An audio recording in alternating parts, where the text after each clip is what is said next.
How do we explain the mysteries of life? Science has steadily overturned old religious myths about how all this came to be. Yet those who adhere to Judaism, Christianity or Islam still prefer to ignore reason and have faith in their forever unprovable, omniscient creator. Because the devil's not coming on the blood. The devil have called that person from under the blood. For example, when I became a Christian, I had a hard time obeying my parents. Seems I had thought science was rolling back religious belief, but I was wrong. Far from being beaten, militant faith is on the march all across the world, with terrifying consequences.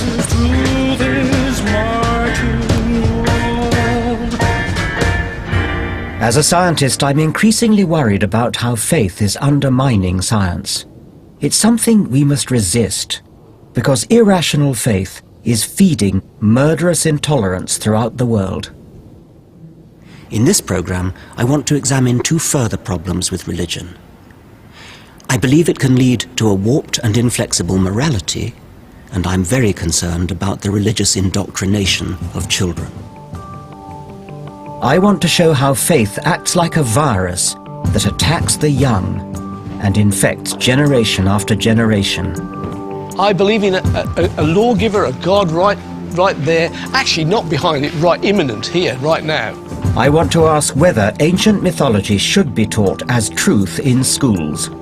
Professor Dawkins, I'm very impressed that you're the new Messiah, and I appreciate your desire to redeem the world. It's time to question the abuse of childhood innocence with superstitious ideas of hellfire and damnation. I would rather for them to understand that hell is a place that they absolutely do not want to go. This one would have been a preacher. Now they'll never hear his voice. And I want to show how the scriptural roots of the Judeo-Christian moral edifice are cruel and brutish. Thou shalt save alive nothing that breatheth, but thou shalt utterly destroy them. What in the 21st century are we doing, venerating a book that contains such stuff?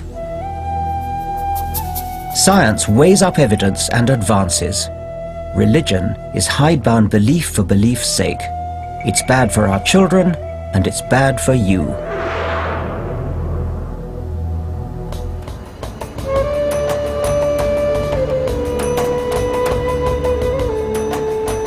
There is something exceedingly odd about the idea of sectarian religious schools. If we hadn't got used to it over the centuries, we'd find it downright bizarre.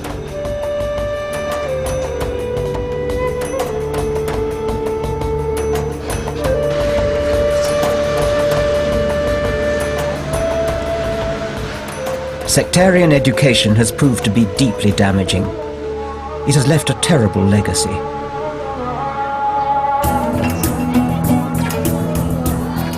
When you think about it, isn't it weird the way we automatically label a tiny child with its parents' religion?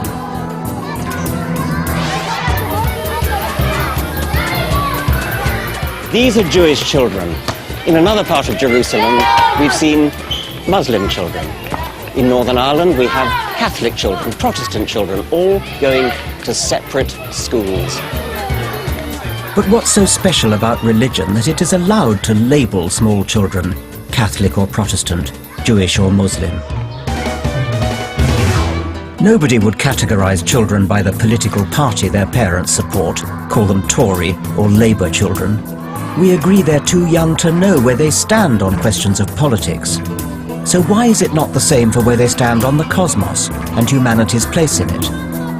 In genetic evolution, a species divides into two, initially geographically. There's some initial separation between the two subspecies, and they divide away from each other genetically. There's no longer gene flow between them, and so they can become separate species. It's a divisive force. Sectarian education acts in a similar way. Children are initially isolated from each other because of their parents' faith. then their differences are constantly drilled into them, and they embark on opposing life trajectories. Such divisions are encouraged, not just in faraway Israel, but right on our doorstep, in Northern Ireland, for instance, or in London. In North London, the Hasidic Jewish community is the largest after Israel and New York. Here, religious division is taken to its extreme.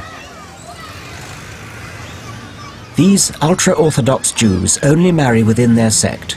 Television is frowned upon, and of course children attend exclusive religious schools, cloistered away from external influences, which just might persuade them to look outside their community.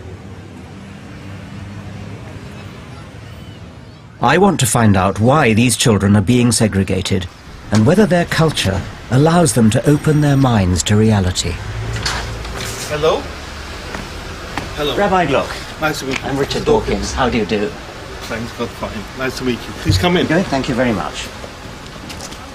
Rabbi Gluck is London born and bred, but he wouldn't necessarily know it. His accent is a testament to the isolation of this religious sect. Why should children be victims of the particular tradition in which they happen to have been born, rather than choosing for themselves by being shown all the evidence that's available? We are all, to a certain extent, affected by our surroundings. There's no such thing as a person living in a vacuum. Indeed. We're all affected by our parents, by our family. Yes. But at the same time, we have a choice to stay or otherwise.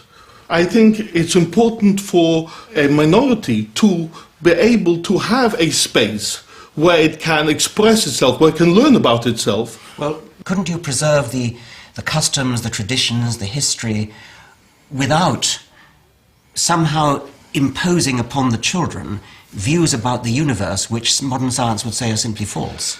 I would say impose upon a Jew anything. I would say that's something which is impossible. I think scientifically impossible. We believe that God created the world in 6 days. We know about evolution. Every single Jewish kid knows about evolution and has thought about it and has studied it and has looked at it and has thought, what's going on here? How many of the children who come up through your system, your school system, end up believing in evolution? I think that the majority don't believe in evolution. But at the same time, it isn't they don't believe because they don't know about it. You realise they're being taught that the entire world began after what archaeologists would recognise as the agricultural revolution. I mean, these children are being brought up in a very distorted world indeed.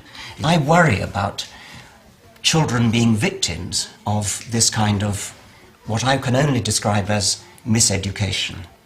I find the terms as distorted and miseducation rather disturbing. Judaism has its tradition. I think there are various scientists who have their tradition.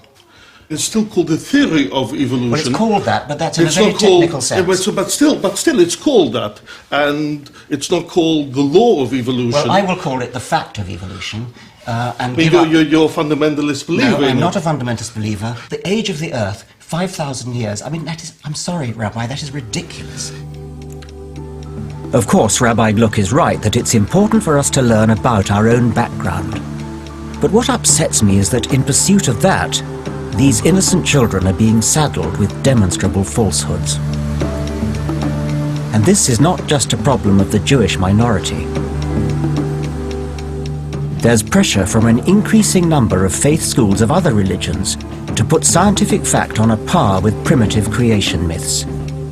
In science classes, why can't they simply teach science?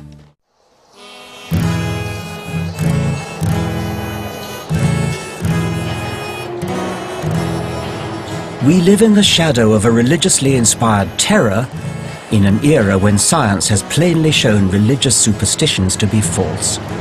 The Lord's my shepherd, I'll not want. And yet it's a strange anomaly that faith schools are increasing in number and influence in our education system, with active encouragement from Tony Blair's government.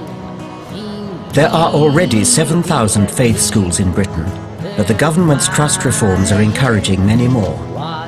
Over half the new city academies are expected to be sponsored by religious organisations. My son, do not despise the chastening of the Lord, for whom the Lord loves he corrects. Fear the Lord and depart from evil. Amen. The most worrying development is a new wave of private evangelical schools that have adopted the American Baptist ACE curriculum, Accelerated Christian Education. Have you been to one of these schools before? No, I have. Okay. Accelerated Christian Education slips religious superstitions back into science. If you want to be rude, you would say it's program learning. If you want to be polite, it's individualised instruction. So really, each one is teaching themselves to a certain extent. Of course, that has to be modified with adult supervision and so on. Right, see here, you need to find the page where the answer is and write the page number next to it. When you find the answer, you need to underline it. Okay? I had a look at the curriculum booklet that they use for science, and it was very noticeable that God or Jesus did come on just about every page. Yes, yeah. We don't have anything like religious instruction in the school because it is part of... I can see he wouldn't need it. No, of course not. Absolutely. In one section in the science thing, I was sort of taken aback because I suddenly started reading about Noah's Ark. And what's that got to do with a science lesson? I suppose that depends on your opinion. It could have a lot. If you believe in the story, it could have a lot to do with science. I mean, the stuff that I was taught when I was a kid at school in science, now you would laugh at and say it was a myth, but that's what I was taught as fact. What were you taught? Well, when I was taught, one of the things that they taught me at school that I've always remembered was that the moon came from the ocean here on Earth and was flung into space, and that's where it came from. Yes. Well, what you should have been taught, I suppose, is that there is a strong current theory that that's what happened. So what you're really trying to ask me is, do you think the Genesis story was true and that God created the world in 7 days? That's what you would really like to ask me, right? My answer to that is, I don't know. Having said that, do I think that if God wanted to do it in 7 days, he could? Yeah, I think he could. You could do anything. Yeah. Yes. So it's a sort of an academic question which actually I don't care about the answer very much, really. Yes. Does that make sense? Kind of, yes, it does make sense. Yeah. It doesn't make sense to me because I do care about the answer. Why? Because I care about what's true, and I care about what's true. Yes. Well, I find Christianity encompasses everything about life. Christianity is life, so it's about everything. It touches education, politics, care, social services, everything. You see. Let me ask about another thing in the booklet, which was about AIDS and HIV. I think somewhere it talks about AIDS being wages of sin. Is that mixing health education with moralistic preaching? I suppose the flip side of that is that if there is no God and there is no lawgiver, why does it matter what I do? Why is rape wrong? Why is paedophilia wrong? Why are any of these things wrong if there is no lawgiver? You've just said a very revealing thing. But if there's Are you telling me that the only reason why you don't steal and rape and murder is that you're frightened of God? I think that all people, if they think they can get away with something and there is no consequences, we actually tend to do that. I think that is the reality. Look at the world in which we live. That is the reality. OK, well, I think we better leave it at that. Okay. Adrian Hawkes, I'm sure, is a well-meaning man. But why should he impose his personal version of reality on children? Not only are they encouraged to consider the weird claims of the Bible alongside scientific fact, they're also being indoctrinated into what an objective observer might see as a warped morality. It's pretty wild on there, isn't it? Let me explain why, when it comes to children, I think of religion as a dangerous virus. It's a virus which is transmitted partly through teachers and clergy, but also down the generations from parent to child to grandchild. Children are especially vulnerable to infection by the virus of religion. A child is genetically pre-programmed to accumulate knowledge from figures of authority. Stand on the rope. That's it. Now. Hold on here. Here. There and here. Hold tight. Got it? Good. There you go. The child brain, for very good Darwinian reasons, has to be set up in such a way that it believes what it's told by its elders. Because there just isn't time for the child to experiment with warnings like, don't go too near the cliff edge, or don't swim in the river, there are crocodiles. Any child who applied a scientific, skeptical, questioning attitude to that would be dead. Okay. No wonder the Jesuit said, "Give me the child for his first 7 years, and I'll give you the man." 3, go! The child brain will automatically believe what it's told, even if what it's told is nonsense. And then when the child grows up, it will tend to pass on that same nonsense to its children. And so many people think they've got the truth, but they've only got deceit. And the devil's greatest weapon was deception. And so religion goes on from generation to generation. What are you going to be known as when you die? Sinner or winner? God wants you all to be winners and not to be sinners. For many people, part of growing up is killing off the virus of faith with a good strong dose of rational thinking. But if an individual doesn't succeed in shaking it off, his mind is stuck in a permanent state of infancy, and there is a real danger that he will infect the next generation.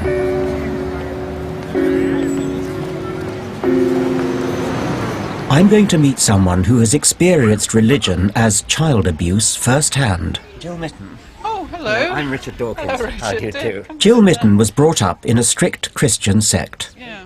Today she's a psychologist who rehabilitates young adults similarly scarred by their narrow religious upbringing. They need to be allowed to hear different perspectives on things. They need to be allowed to investigate. They need to be allowed to develop their critical faculties so that they can take a number of different viewpoints and weigh them up and decide which one is for them. They need to find their own pathways, not be forced into a particular mould as a child. If I think back to my childhood, it's one that's kind of dominated by fear. And it was a fear of disapproval while in the present, but also of eternal damnation. Do they get taught about hellfire and things like that? Absolutely. And to a child, images of hellfire and gnashing of teeth are actually very real. They're not metaphorical at all. Of course not. No.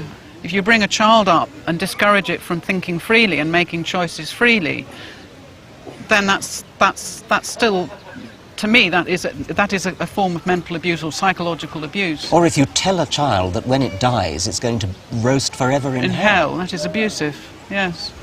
What do they tell you about it? I mean, what happens in hell?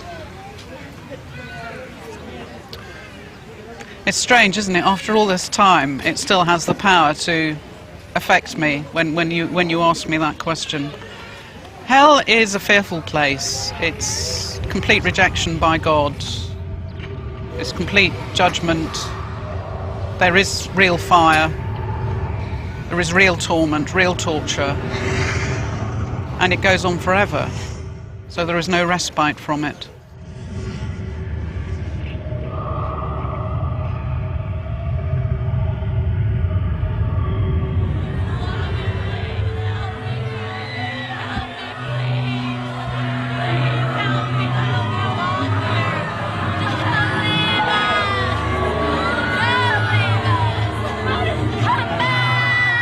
It's deeply disturbing to think that there are believers out there who actively use the idea of hell for moral policing.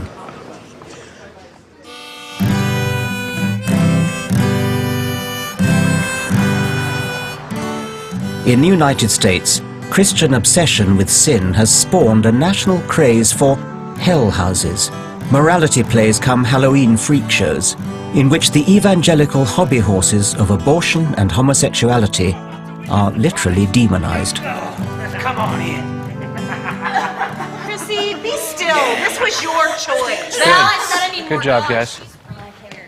Pastor Keenan Roberts is rehearsing a new production of his Colorado-based Hell House, which he's written and staged for almost 15 years. He fervently believes that you have to scare people into being good. The call upon my life as a pastor, as a minister, is to tell people what the book says. And what I and we and our church and hundreds of churches across this country and around the world are doing is we have found a very creative, effective tool that is getting people's attention to consider the message. I believe it.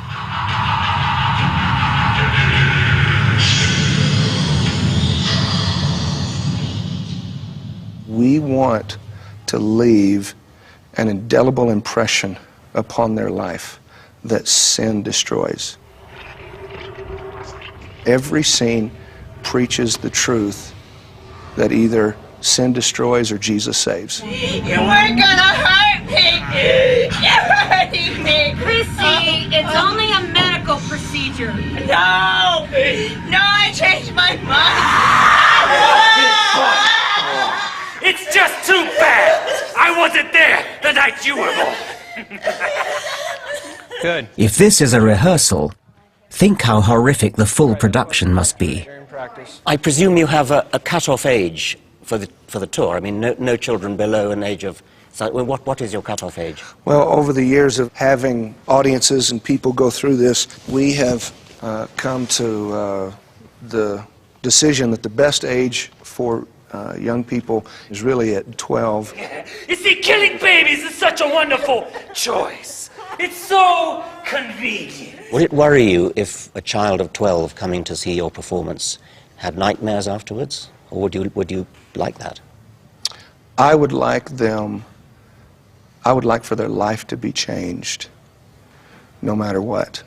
I would rather for them to understand that hell is a place that they absolutely do not want to go. I would rather reach them with that message at 12 than to not reach them with that message and have them live a life of sin and to never find the Lord Jesus Christ. Do you solemnly swear to never believe that you are normal and that God is responsible for making you this way? In the case of homosexual marriage, what harm does that do? Why would you be so passionately against that? They're living in sin. That's your opinion, but it's nothing to do with you, is it? It's not their my decision. opinion. It's not my opinion. I'm telling you what the Bible says. It's the Bible's opinion, but these are two people who want to live together. Isn't it their own business? What right have you to interfere? This woman and this woman, burning in a repulsive lust for one another, deceived by all of them that they've been born gay, are joining their deeply confused lives in this nauseating matrimony. 1 Corinthians 6, God says. 1 Corinthians 6, God says, homosexuality equals sin, and sin equals I want them to know homosexuality is sin. But you believe it presumably on the basis of scriptural authority. You believe Absolutely. Yeah. Unapologetically. Yes, unapologetically. But why are you so sure that's right? I mean, if you think about where the scriptures come from, I mean, who wrote them and when? And what makes you so confident they're right? It's what I believe. I know it's right, why? It is a faith issue with me. Why do you not believe it? Because of evidence. Hell House is the brash end of a much bigger problem with the way religious belief works. Taken to its extremes, as by American evangelists, the Bible is scanned for passages to justify right-wing views on abortion and family values.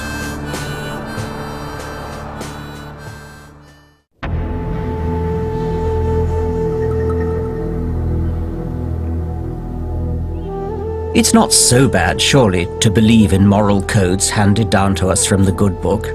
Doesn't the Bible give us a moral framework in which to live? Well, no. The holy texts are of dubious origin and veracity, and they're internally contradictory. And when we look closely, we find a system of morals which any civilized person today should surely find poisonous. The Old Testament is in every church and synagogue throughout the world and is the root of Judaism, Christianity, and Islam.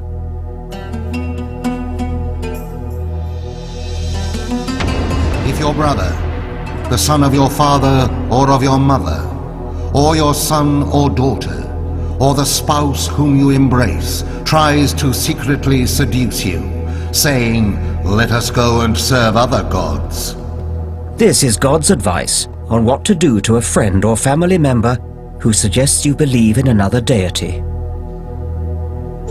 You must kill him. Your hand must strike the first blow in putting him to death. You must stone him to death, since he has tried to divert you from Yahweh, your God. The God of the Old Testament has got to be the most unpleasant character in all fiction. Jealous and proud of it, petty, vindictive, unjust, unforgiving, racist, an ethnic cleanser urging his people on to acts of genocide. If God doesn't set a good moral example, who does? Abraham, the founding father of all three great monotheistic religions? The man who would willingly make a burnt offering of his son Isaac? Maybe not. How about Moses, he of the tablets which said, "Thou shalt not kill"? Well, the same man, it says in the book of Numbers, was incensed by the Israelites' merciful restraint towards the conquered Midianite people. He gave orders to kill all male prisoners and older women. But all the women children that have not known a man by lying with him, keep alive for yourselves. How is this story of Moses morally distinguishable from Hitler's rape of Poland or Saddam Hussein's massacre of the Kurds and the Marsh Arabs? So let's leave Moses out of it. But there are lesser characters facing somewhat more everyday moral dilemmas. Maybe they provide a better role model. In the book of Judges, a priest was traveling with his wife in Gibeah. They spent the night in the house of an old man. But during supper, a mob came to demand that the host hand over his male guest. So that we may know him. Yes, in the biblical sense. Well, the old man replied, "Nay, my brethren, nay, I pray you, do not so wickedly. Behold, here is my daughter a maiden, and his concubine. Them I will bring out now, and humble ye them, and do with them what seemeth good unto you. But unto this man do not so vile a thing." So enjoy yourselves by raping and humiliating my daughter, but show a proper respect for my guest, who is, after all, male. Whatever else this strange story might mean, it surely tells us something about the status of women in this religious society.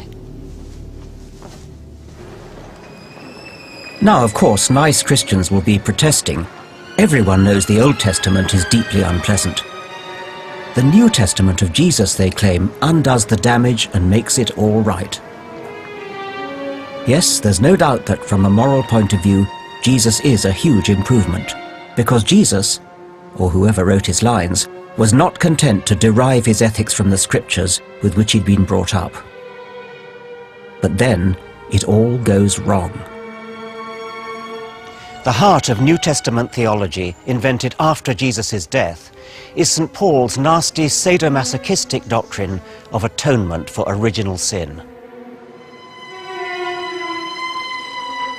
The idea is that God had himself incarnated as a man, Jesus, in order that he should be hideously tortured and executed to redeem all our sins. Not just the original sin of Adam and Eve, future sins as well, whether we decide to commit them or not.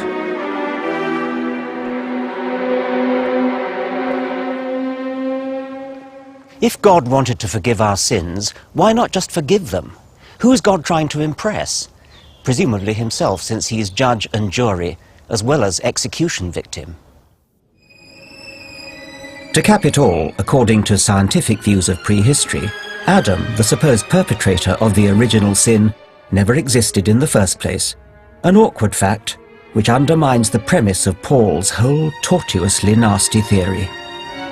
Oh, but of course, the story of Adam and Eve was only ever symbolic, wasn't it? Symbolic? So Jesus had himself tortured and executed for a symbolic sin by a non-existent individual. Nobody not brought up in the faith could reach any verdict other than barking mad.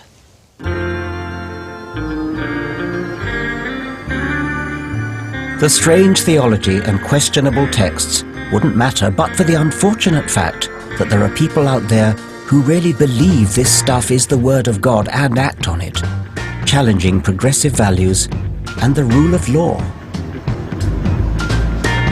If you take the good book to its literal extreme, and some people do, you can justify murder.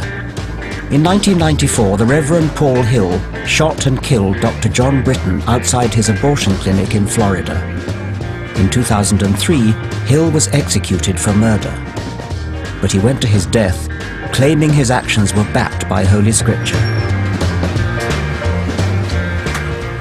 I'm going to meet Paul Hill's friend and defender, the Reverend Michael Bray. Mr. Bray? Yes, sir. Hello. Hello. I'm Richard Dawkins. Good to meet you, sir. Michael Bray.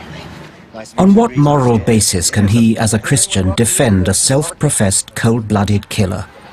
Your friend Paul Hill, who was convicted of murdering a doctor, he took the law into his own hands, didn't he? No. Paul Hill, by his own testimony, acted defensively, not in retribution. That's the job of the law. The job of the law is to punish. Yeah. The job of citizens is indeed, out of love, to protect one another. Does it ever occur to you that that doctor had a wife to grieve for him, and Paul Hill killed him? Now, the embryos that Paul Hill was defending, they were tiny little things without any knowledge, without any memory, without any fears, without all the things that a full-grown adult doctor had. Mm-hmm. Doesn't that give your conscience a little bit of a twinge? Well, I don't think we measure the value of someone by their cognizance of their surroundings or even their relationships. The value that we give human beings historically and thankfully from the scriptures is that they are created in God's image, and they have a certain sanctity because of that. So whether they be imbeciles or... To most sensible people, Bray's fellow clergyman Paul Hill looks like a dangerous psychopath, righting what he perceived as wrong by committing another, more terrible wrong. Yet people like Hill and Bray don't see the world that way. They declare that their justification is in the Bible, and by re-declaring the Bible as the absolute word of God, they give their actions validity. Yeah. Many of us who don't subscribe to any particular holy book worry about suffering. We actually worry about whether the victim of a murder, whether it's a murder of in your terms, of an embryo or of an adult doctor. I mean, can you not see that there's a big imbalance there between those two deaths? Well, I couldn't take into account, because I'm not omniscient, to know all the sufferings that various people suffer. Where do you think he is, Paul Hill? I have high hopes that he's doing well.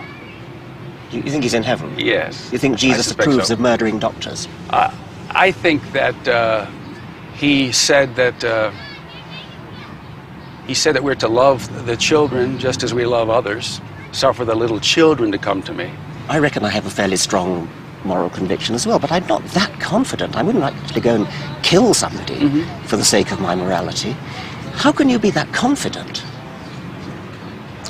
I think my own confidence, I guess, has come with time. The more I think the scriptures, the more I live, the more satisfied I am intellectually that they interpret reality for me. It was curious. I quite liked him. I thought he was sincere. I thought he wasn't really an evil person.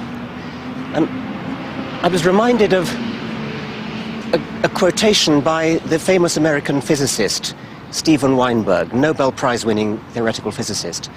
Weinberg said, "Religion is an insult to human dignity. Without it, you'd have good people doing good things and evil people doing evil things. But for good people to do evil things, it takes religion." People like Michael Bray are a big problem for Christian morality. Not all Christians are as rooted in the soil of Scripture, but they do all take inspiration from the same holy text. But who is right? The established Church of England is being painfully torn apart by these differences of opinion over the scriptures. The battleground is not so much abortion, but homosexuality and gay clergy. On one side are vociferous scriptural purists, on the other, more moderate believers who interpret the Bible selectively. You're on the liberal wing of the Anglican Church. Maybe the other side are the ones who are being true to their scriptures in a way that you're not. I mean, you, who are liberal and much closer to what I would think, are the one who's departing from certainly from the scriptural and perhaps from the fundamentals. Well, if you take the issue of homosexuality, there's no doubt about it. There are a number of texts, not as many as people think, but a few texts, which clearly regard homosexuality as wrong, both in the Old Testament very strongly, but they're also there in the New Testament. But, of course, it's a question of how you interpret the Bible, whether it's really right to just simply extract a few isolated texts rather than seeing the whole message of the Bible, the whole message of Jesus. But I think there's another, perhaps even more fundamental one, which links in to your fundamental interest in evolution. Our understanding of what it is to be a gay or lesbian now is very, very different from what it was, let us say, in the Roman world when the New Testament's written.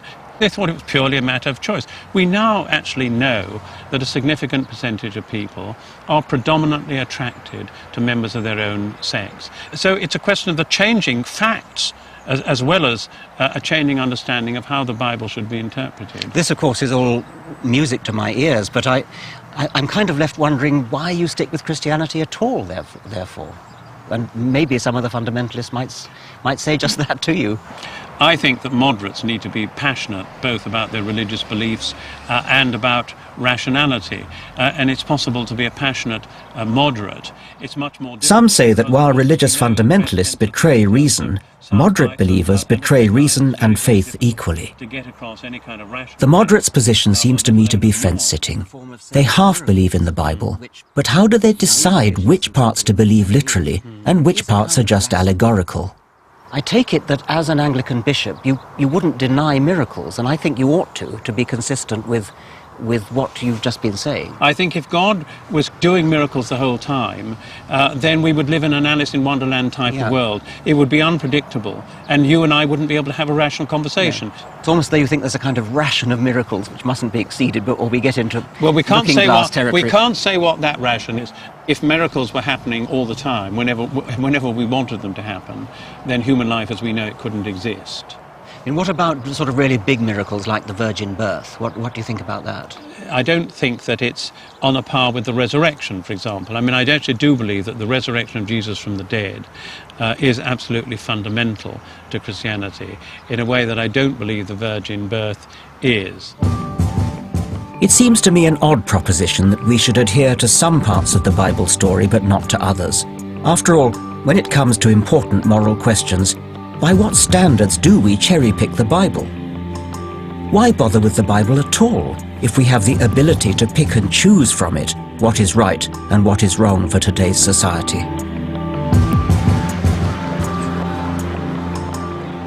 I suspect that religion is simply a parasite on a much older moral sense.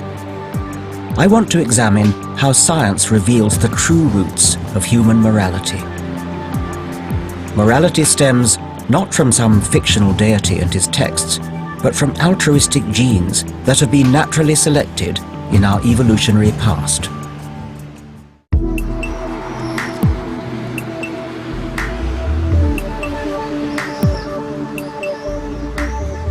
Religious believers like to claim that their God and ancient texts provide them with an inside track to defining what is good and what is bad.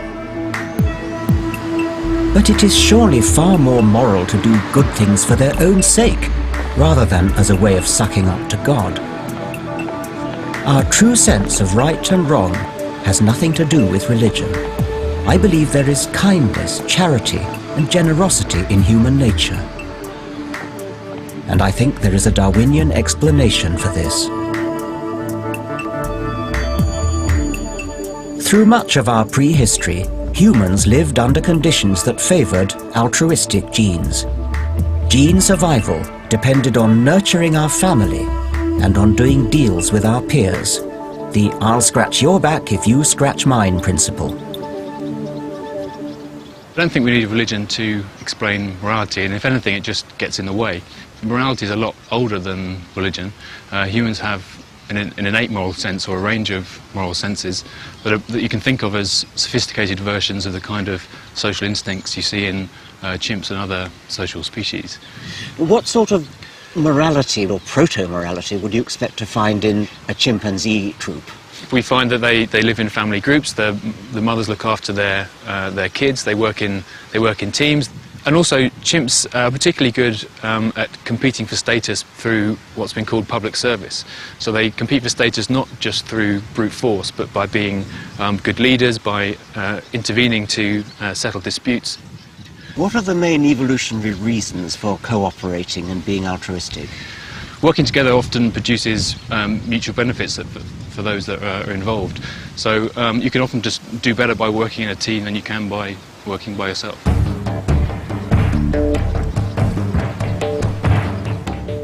Perhaps it is our genetic inheritance that explains why those of us with no allegiance to a holy book or a pope or an ayatollah to tell us what is good still manage to ground ourselves in a moral consensus which is surprisingly widely agreed.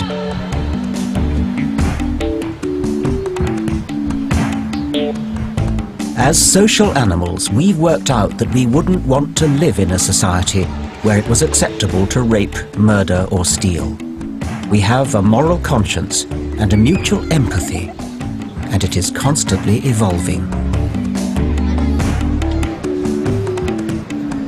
Religious or not, we have changed in unison and continue to change in our attitude to what is right and what is wrong. 50 years ago, just about everybody in Britain was somewhat racist. Now, only a few people are. 50 years ago, it was impossible for gay people to walk along the street hand in hand. Now it's easy. Some of us lag behind the advancing wave of moral standards, and some of us are ahead. But all of us in the 21st century are ahead of our counterparts from the time of Abraham, Muhammad, or St. Paul.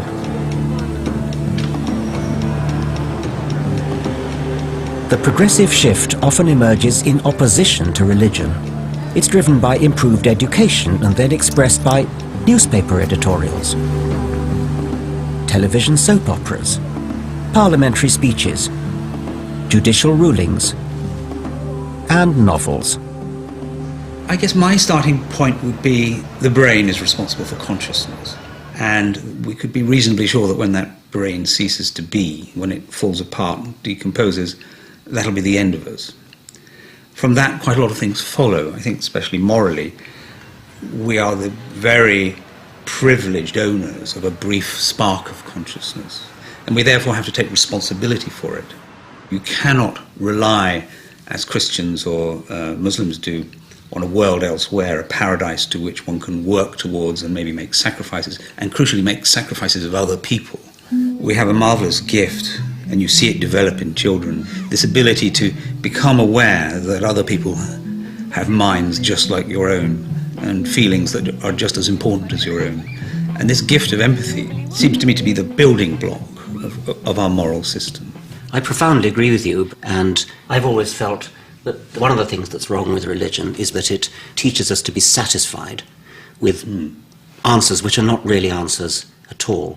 And if you have a sacred text that tells you how the world began or what the relationship is between this sky god and you, it does curtail your curiosity. It cuts off a source of wonder. The loveliness of the world in its wondrousness is not apparent to me in Islam or Christianity and all the other major religions.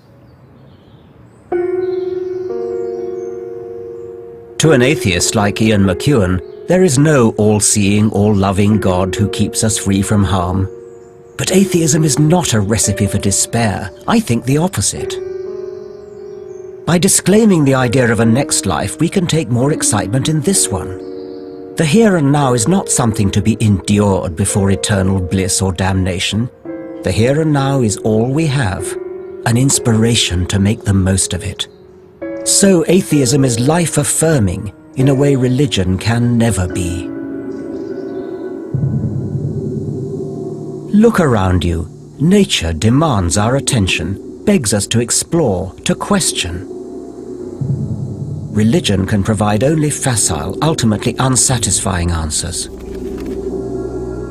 Science, in constantly seeking real explanations, reveals the true majesty of our world in all its complexity. People sometimes say, there must be more than just this world, than just this life. But how much more do you want?